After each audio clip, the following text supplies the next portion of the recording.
I keep getting people calling me and like, yo, send me some swag so I can represent. Oh no, one of our co-hosts has like a black shirt and I have a white one, and I'm like, well, how did you get black? Like, I need some new swag. Like, hit me up, right? Yeah. Exactly. So can you give us a little bit about the Minty episode and directing that? Like, it was so real for us fans. It felt like Aisha was actually Harriet. It felt like those words were living. Yeah. So what actually went into that episode so that we can enjoy it in that way? You know, I had to somewhat sit and reflect and remember times when I got to hear superheroes in my life, like my grandmother and my mother, and just sit and have quiet time and just listen to them share wisdom. And it was one of those things I think we're so used to and are accustomed to needing things, you know, to gain our attention. And everyone's used to that CNN flash or just the bells and whistles and the action. And I mean, it is the DNA of the show, mind you.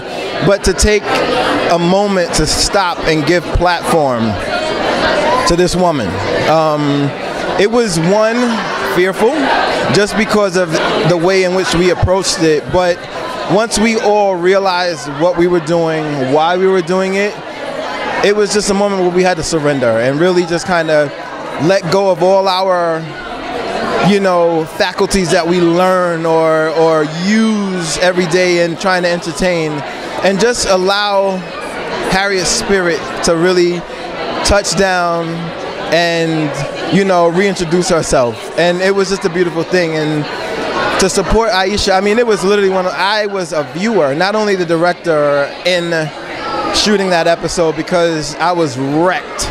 Like every second in the performances that she gave, you saw it. And it obviously was more than that, you know, and it was sitting there trying to control my own emotion to you know, cut through and do my job.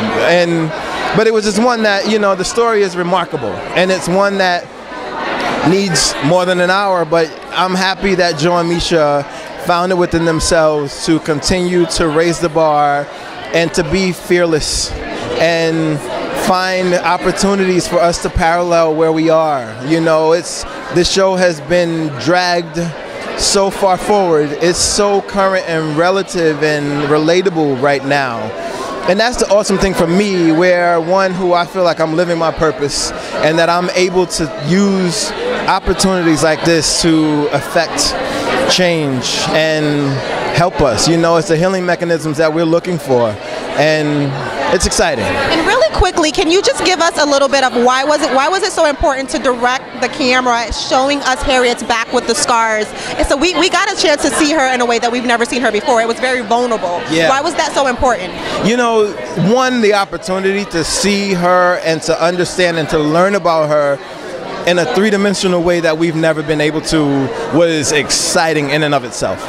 And so the episode starts off like that, with really humanizing her and allowing us to see ourselves within her, or a part of her in us. You know, she's human, and that really tapped into her vulnerability, and just to kind of see that she has nerves too. You know, we see her and hold her up so high as this legend and this figure and superhero, and so we always think that they're above or, you know, not human.